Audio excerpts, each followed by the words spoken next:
भागवताच्या चतुर्थ स्कंदामध्ये प्रसूती आणि दक्ष यांना 16 कन्या झाल्या. आणि या 16 कन्यामध्ये 13 कन्या धर्माला दिल्यात, 2 कन्या पितरांना दिल्या, स्वहा आणि स्वधा, एक देवतेंना अनेक पितरांना, आणि एक जी कन्या दिली ती शंकर भगवंतांना. शंकर भगवंताला काही चुकलं का बोलण्यामध्ये? दक्ष आणि प्रसूती काही होत असेल तर सांगा बरं का, मला हे रेकॉर्ड होतं.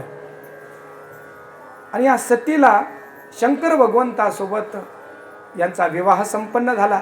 पण यामध्ये कथा खूप मार्मिक आहे. ही जी कथा आहे महाराज, चतुर्थ स्कंदामध्ये 4 पुरुषार्थासाठी 4 कथा आल्यात. आता त्या विस्ताराने सांगता येणार नाहीये, हीच कथा फक्त मी विस्ताराने करणार आहे. आणि पुढच्या कथा फक्त स्पर्श करत जाऊन भगवान श्रीकृष्णाचा जन्म आपल्याला करायचा आहे. सत्यचरित्रामध्ये धर्म पुरुषार्थ सांगितला आहे.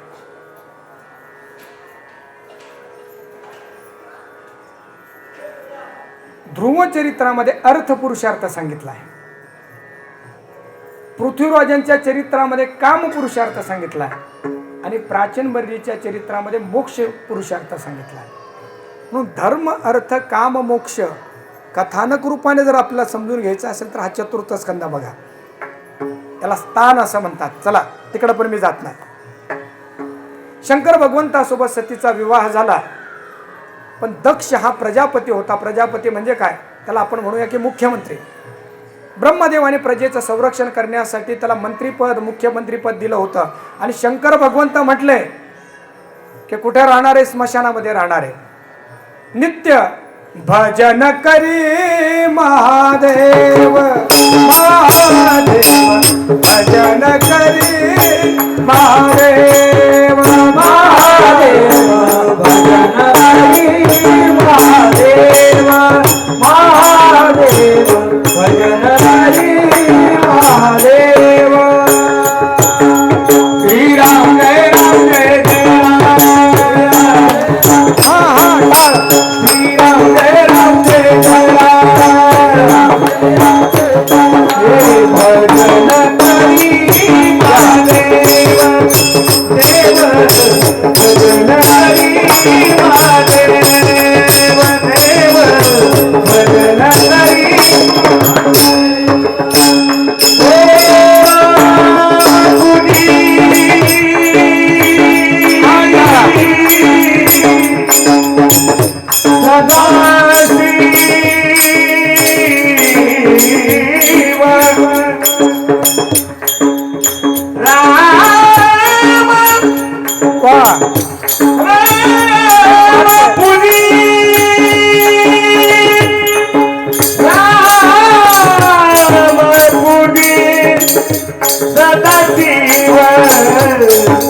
भजन करी महादेव महादेव, भजन करी महादेव महादेव, भजन करी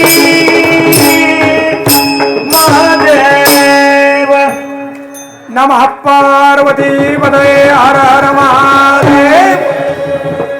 भगवान शिवांचं चरित्र चालू आहे. आणि ज्या गावामध्ये भगवान शिवांची अनेक वर्षापासून उपासना चालू आहे, आणि आज ज्यांच्या माध्यमातून आपल्याला सुग्रास असं भोजन सेवन झालंय, असे कानेगावचे अनेक भाविक जन, आजच त्यांचं आगमन झालंय.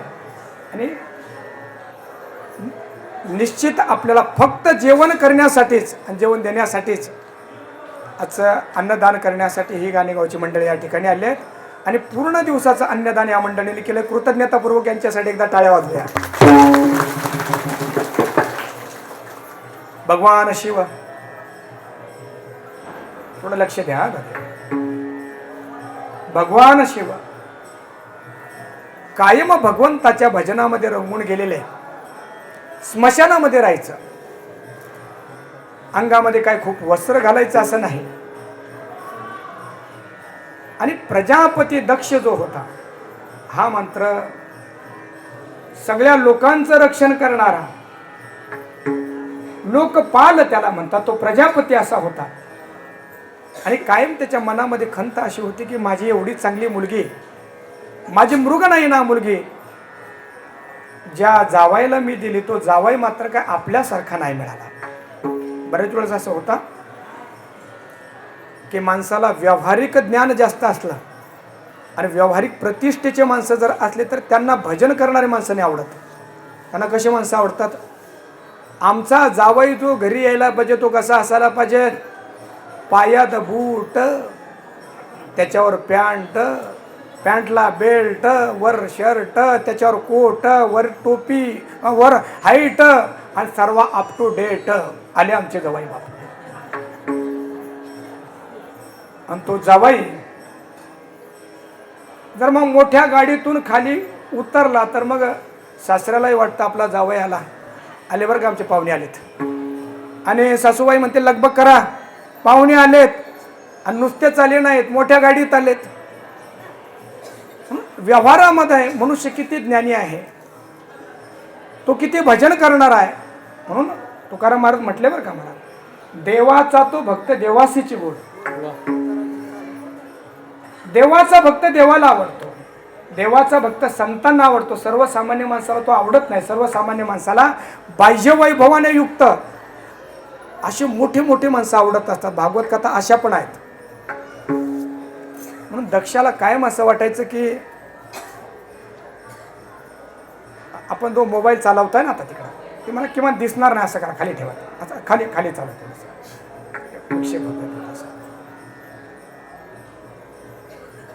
दक्षाला कायमच असं वाटायचं की आपण केलेला हा जो व्यवहार आहे, आपण केलेला संबंध फसलाय आपला.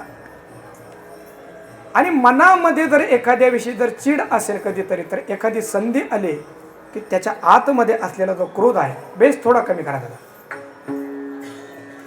बाहेर जाऊ. आतमध्ये असलेली त्याची क्रोधाची भूमिका कधी न कधी प्रगट होते. एक दिवस त्याने मोठी सभा भरवली. अनेक देवता, अनेक लोक त्या सभेमध्ये सम्मिलित झालेत. त्या सभेमध्ये, तर आवाज जाऊ द्या बाहेर थोडासा. त्या सभेमध्ये अनेक देवतेबरोबर ब्रह्मदेव, विष्णू आणि शंकर हे तिघ सुद्धा आलेले होते.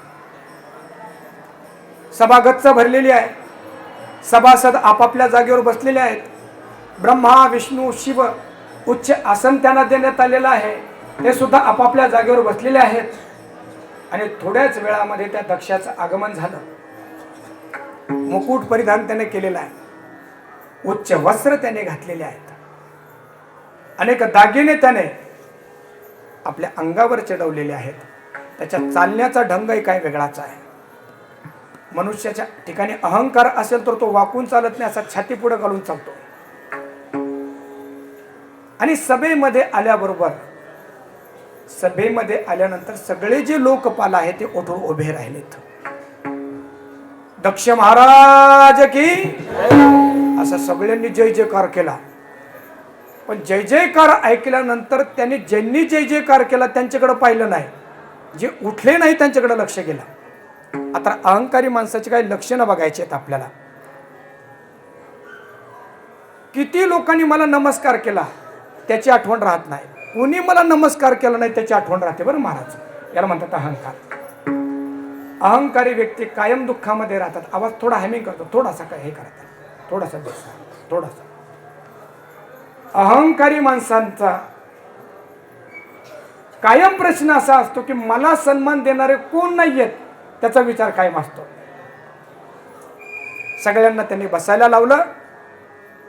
मनामध्ये शंकराविषयी सलत होते आणि त्यांनी भाषणाला सुरुवात केली दक्षाने. ऐका आपण लोकांनो, आपण या ठिकाणी सगळे माझ्या विनंतीला मान देऊन एकत्र झालेला आहात. पण काही गोष्टी मला तुमच्या पुढे मांडायच्या आहेत. आपण सगळे अप टू डेट माणसं आहोत, आपण सगळे प्रतिष्ठित माणसं आहोत, आपण सगळे मंत्रीगण आहोत. परंतु आपल्या सभेमध्ये एक असा मनुष्य आलेला आहे की त्याला वागण्याची अक्कल नाहीये. खरं तर औपचारिकतेमध्ये राहणारी माणसं जे आहेत ना महाराज, तुम्ही जर एखाद्या शहरामध्ये गेले आणि एखाद्या साहेबाच्या घरी जर गेले तर ते तुम्हाला एवढं शिकवतात. आता तुम्ही आमच्या घरी आले ना, आता बसायचं कसं, जेवायचं कसं, नवे नवे संडासला कसं बसायचं ते सुद्धा शिकवतात. आमच्याकडे पद्धती, आता आम्हाला मला वाटतं यांचा गोंधळ सुरू होतो की काय, कोणते गोंधळ सुरू व्हायच्या अगोदर आपण आठवून घेऊया. पंढरपूरला येणारी जी मंडळी आहेत ना महाराज, फक्त लोक जमा करायचे आहेत. त्याचं व्हिजन काय आहे? माणसं शहाणं केल्यापेक्षा त्यांना गधड करण्याची जास्त प्रक्रिया चालू आहे. त्याच्यामुळं त्यांनाही तो आनंद भेटत नाही, इतरांना तो घेऊ देत नाही. रात्री 11 वाजेपर्यंत आपण पाहिलं एवढा गोंधळ, लोक झोपायचं मग सुरू झालंय. काय बोला, चला सोडा. आणि मग तो दक्ष बोलता बोलता म्हणायला लागला की माझी मुलगी मृग नाही ना, माझी मुलगी सुंदर, पण माकडासारखं ज्याचं तोंड आहे, मरकट लोचना असं म्हटलं बरं का. या शंकराला मी दिली, माझी अशी इच्छा होती की याला देऊच नाही, पण ब्रह्मदेवानी सांगितलं म्हणून मी दिली. या माकड तोंड्याला मी माझी मुलगी दिलीच नसते, मला आवडतच नाही हा. नाही नाही नाही ते शंकर भगवंताला बोलले. भगवंत आपल्या चिंतनामध्ये स्थिर आहे, परंतु हे नंदीला सहन झालं नाही. नंदी उठून उभा राहिला आणि म्हटला, अहो मूर्खांनो, ज्या भगवान शंकराचं नाव घेतल्यानंतर पावनता प्राप्त होते त्या शंकरांना तुम्ही शिव्या देतात. नंदी म्हणाला, मूर्खांनो, तुम्हाला त्याची किंमत नसेल, मला माहिती आहे भगवान शिव काय आहे.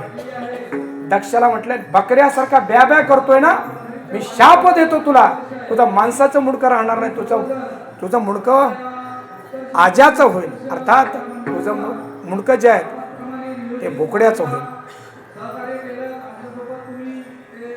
काही ब्राह्मण जे होते ना, एकमेकाचे भांडणं चालले होते तर दात काढून हसत होते. लोकांना बरं वाटतं. नंदीनं सांगितलं, एक लक्षात ठेवा, भगवान शिवांना शिव्या देत असताना तुम्ही दात काढले तर तुमचे दात तुटतील. भृगु ऋषी होते, भृगु ऋषींनी दाढी चोळली होती. म्हणजे वा वा, माझा शिष्य काय भारी बोलतोय. त्या भृगु ऋषीला सांगितलं, तू दाढीवर हात फिरवलास ना, तुझी दाढी उपटल्या जाईल. पुषा नावाचा एक देव त्या ठिकाणी होता, त्याने डोळे उतारून पाहिले होते, म्हणजे तुझे डोळे फोडल्यात जाईल. भृगु ऋषीने सुद्धा शाप दिला. अरे हे शिवगण जे आहे ना, आम्हाला शाप देता, मी तुम्हाला शाप देतो की जे शिवगण आहेत हे शिवगण पाखंडी असते. भगवान शिवांनी पाहिलं की आलो यज्ञासाठी, आलो आपण दुसऱ्या कार्यासाठी, आणि या ठिकाणी शापाशापी सुरू झाले. शंकर भगवंत निघून गेले. पण दक्षाच्या मनामध्ये ही कायमची सल राहिली. शंकराला मी एवढं बोलू सुद्धा याने काही प्रत्युत्तर दिलं नाही. हे मानसशास्त्र आहे. एखाद्याला जर तुम्ही शिव्या दिल्या आणि त्या माणसाने जर तुम्हाला प्रत्युत्तर दिलं नाही तर याचा अर्थ असा ठरतो तुम्ही मूर्ख आहात. माणसं म्हणतात, तुला 2 मिनिटापासून मी बोलतोय, 15 मिनिटापासून बोलतो, वेडा आहे का मी, बोलत का नाही मला.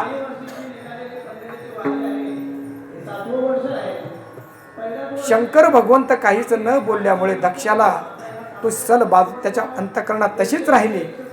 आणि मग दक्षाने दुसरा यज्ञ केला. बृहस्पती सम नावाचा त्याने दुसरा यज्ञ केला. त्या यज्ञामध्ये सगळ्यांना बोलवलं नाही, फक्त भगवान शंकरांना.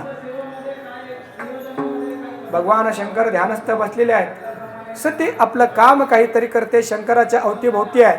आणि आज सकाळपासूनच कैलासावरून वेगवेगळे विमानं चाललेत, आपल्या आपल्या वाहनांनी देवता चालल्यात. खरं तर दुसरीकडून जाण्यासाठी रस्ता होता, पण त्यांना माहिती होतं की आमंत्रण मिळालं नाही फक्त सतीला. आणि ज्या ठिकाणी काही उणिवा असेल लोक त्याच्यामध्ये अग्नी टाकायचं काम करतात. म्हणून एकतर भांडूच नाही, आणि भांडलं तरी आपले भांडणं लोकांपर्यंत जाऊ देऊ नये. जर लोकांपर्यंत ते भांडणं गेले तर ते लोक त्याच्यामध्ये विझवण्याचं काम नाही, त्याला अजून वाढवण्याचं काम करतात. सती बाहेर आली आणि शृंगार करून जाणाऱ्या त्या देवस्त्रियांना विचारलं, अगं एवढ्या सजून धजून चालल्या कुठं. अगं सती, तुला माहिती नाही, तुझ्या वडिलांकडे एवढा अलौकिक यज्ञ आहे की पृथ्वीवर अशा यज्ञ आतापर्यंत झाला नाही. तुला नाही का आमंत्रण. नाही आमंत्रण आहे, पण माझ्या लक्षात नाही.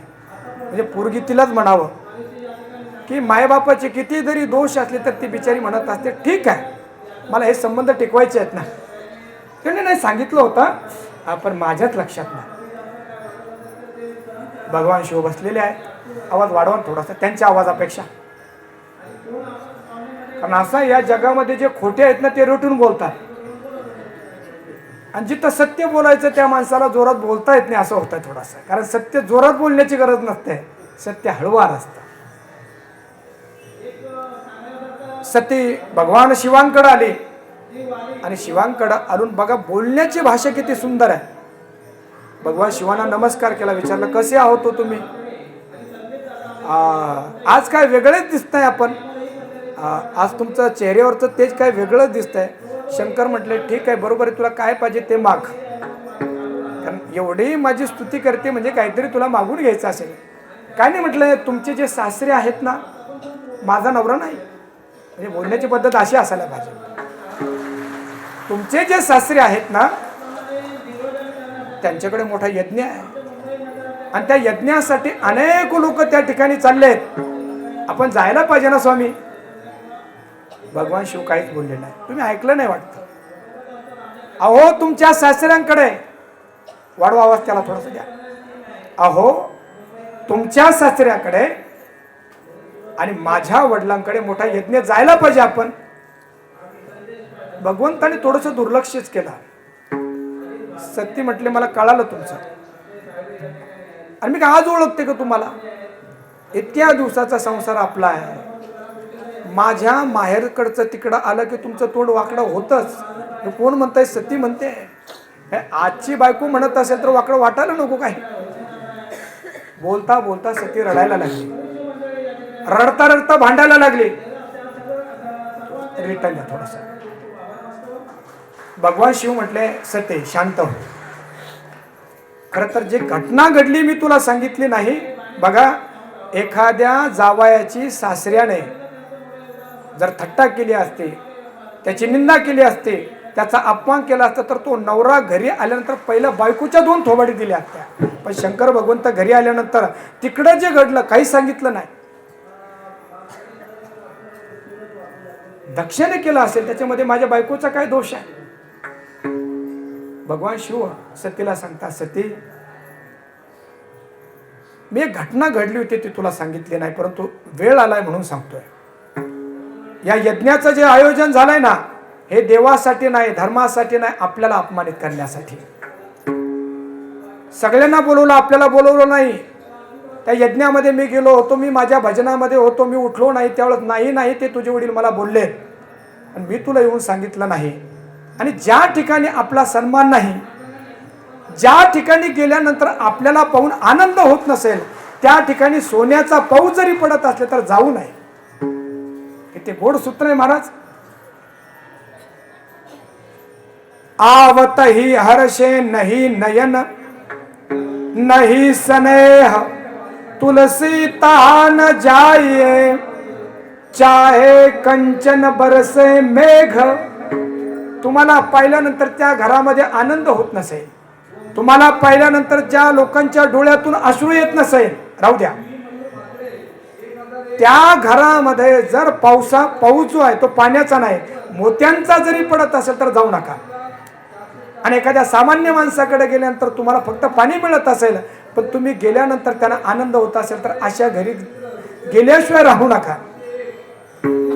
भगवंताने वेगवेगळ्या प्रकारे समजून सांगण्याचा प्रयत्न केला, पण सतीनं ऐकलं नाही. काय कारण महाराज, थोडं याच्यातलं तत्व सांगतो. रामायणामध्ये असं सांगितलं की दक्ष हा चतुर आहे, दक्ष हा अहंकारी आहे, आणि सतीमध्ये त्या बापाचे संस्कार आलेले होते. आता बघा झालं काय, सती चतुराची मुलगी आहे आणि भगवान शंकर विश्वास आहे. चतुराची मुलगी आहे आणि विश्वासाची बायको आहे. जेव्हा जेव्हा शंकर भगवंताचे गुण स्वीकार करण्याचा प्रयत्न करायचे, तेव्हा तेव्हा बापाचे चतुराईचे संस्कार निर्माण व्हायचे आणि नवऱ्यासोबत नाही चांगलं राहू शकले ते. सगळ्यांनी लक्षात ठेवा. आता ज्यांचं झालं त्यांचं सोडून द्या, पण ज्या मुलीला लग्न करायचं आहे ना, त्यांनी सासरला गेल्यानंतर तिथले जे संस्कार असेल आणि त्या ठिकाणी वागण्याची जी रीत भात असेल ना, त्या प्रकारे लवकरात लवकर आपल्याला त्याच्यामध्ये सहमाहित करायला पाहिजे. माझ्या बापाकडे तर असंच होतं, तिथं तर असंच वागवत होतं, नाही जमणार. म्हणून ज्या मुलींना जिथं जाऊन तिथं खूप लवकर ऍडजस्ट करता येतं, त्यांचे संसार चांगले होतात. आणि अजून एक बोलू का, आयुष्यभर फक्त माहेरांचे संस्कार आणि माहेरांचाच अभिमान ज्या मुलींच्या हृदयामध्ये राहतो, त्यांचे संसार चांगले होत नाही. बरं,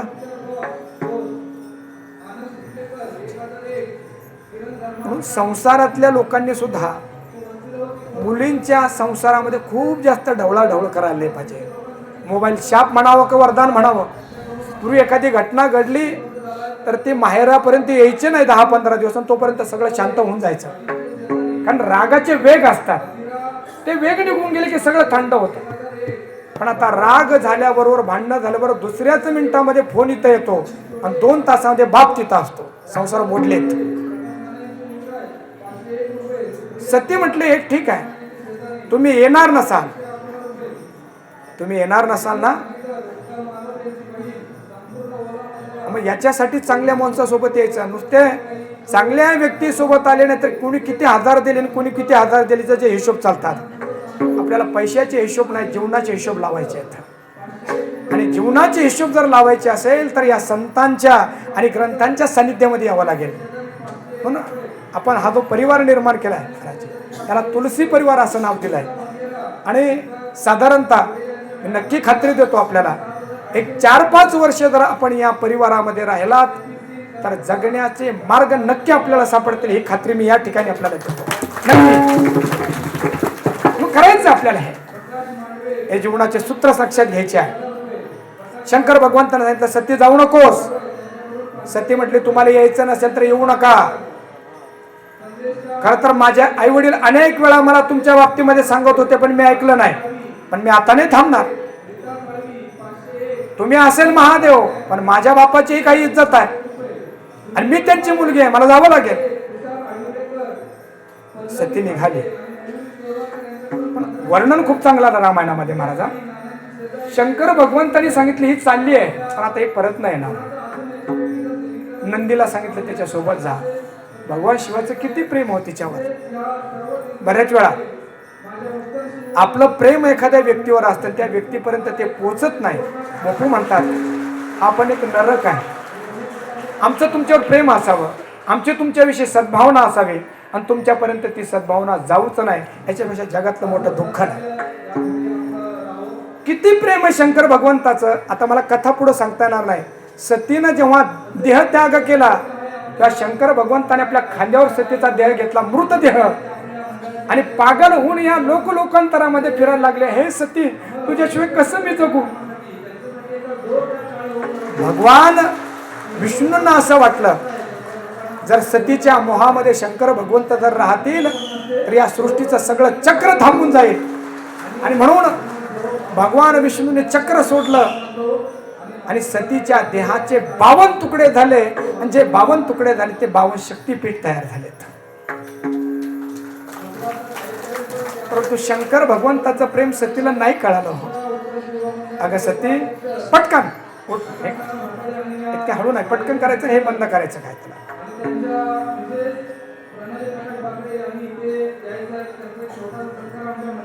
कथेमध्ये कुठलाच विक्षेपण अटेन्शन मध्ये राहायचं.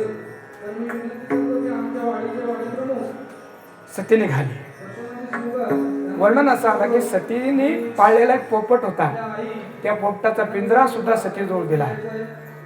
देव शंकर भगवंत तिला जाताना पाहत होते. ते म्हटले मी याला जाताना पाहतोय पण मी येताना मी नाही पाहणार. याला निघाली सती. दक्षाच्या यज्ञ मंडपामध्ये किती छान आहे हो. या शांतीसाठी आपण लालायत असायला पाहिजे. एवढा गोंधळ झालाय समाजामध्ये सुद्धा. लग्न जरी करायचे तर आवाज वाढव, तुझ्या आईची शपथ आहे.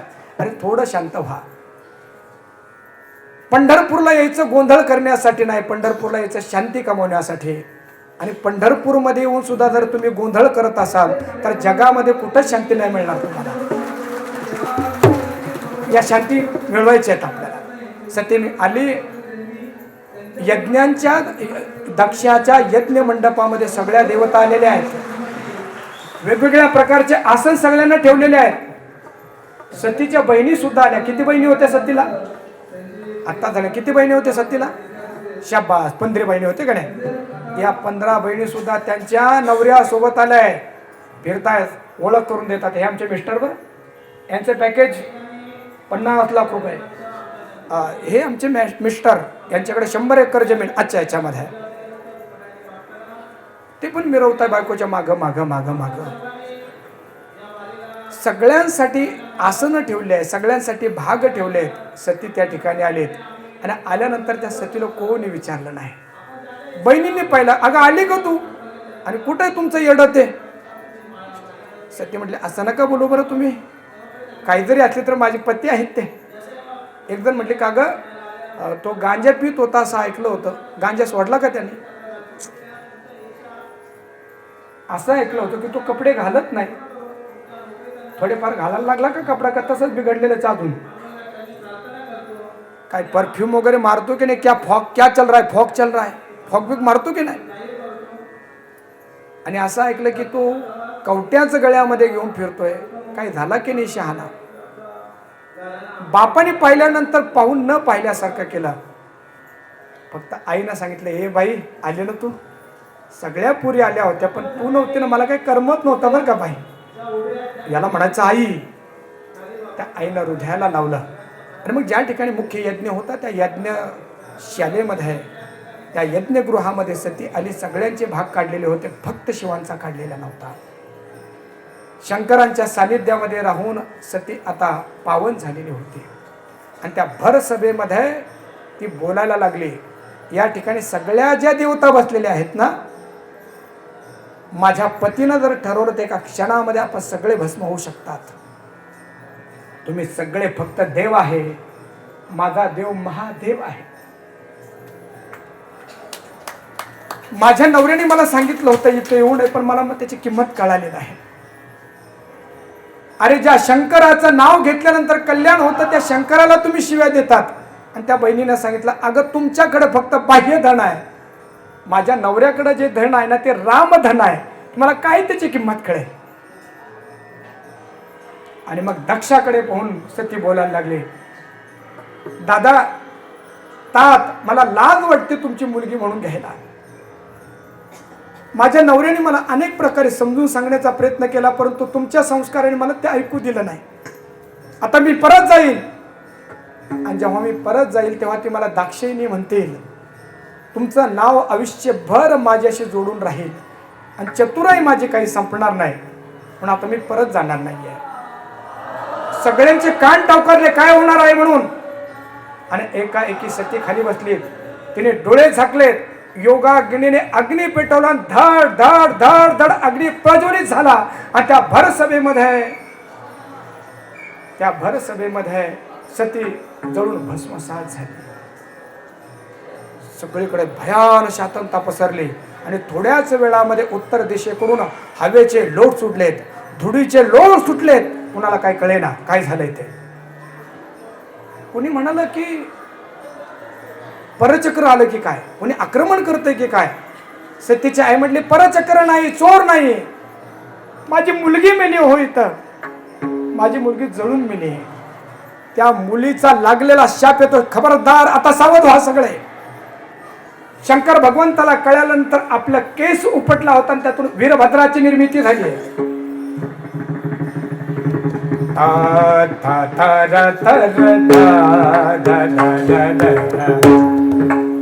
वीरभद्र निघाले. दक्षाच्या यज्ञामध्ये वीरभद्र आला. वीरभद्र एकटे आलेले नाहीत, अनेक शिवगण पाठीमागे आलेले आहेत. आणि तिथं आल्यानंतर यज्ञातले मंडप उपसून फेकून दिले. ज्या ठिकाणी यज्ञामध्ये अग्नी प्रज्वलित झालेले होते, अनेक शिवजनांनी त्यामध्ये मूत्र विसर्जन केलं.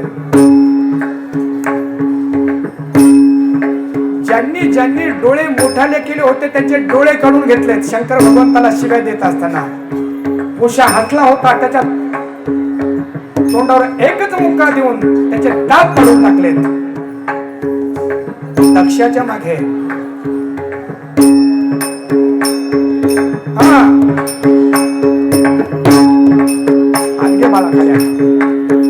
दक्षाच्या पाठीमागे वीरभद्र पळायला लागला. वीरभद्र पुढं, वीरभद्र मागे, दक्ष पुढे.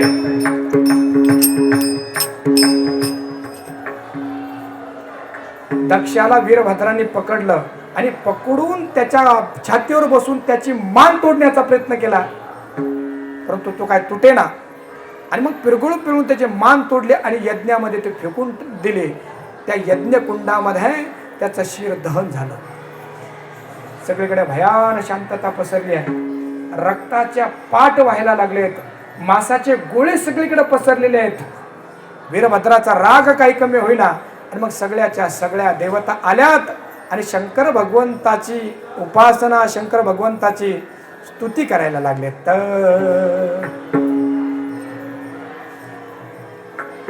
कर्पूर गौरम करुणावतारम संसार सारम, मध्यम द्या, भुजगेंद्रहारम सदा वसंतम हृदयारविंदे भवं भवामी सहितं नमामि. सगळे जण भगवान शिवांची स्तुती करताय. आपण हे करूया. भोलेनाथ से निराला. आता असा विचार करा की त्या देवते गणा देवतांच्या सोबत, समुदायासोबत आपण सुद्धा आहोत आणि कैलासामध्ये जाऊन भगवान शिवांची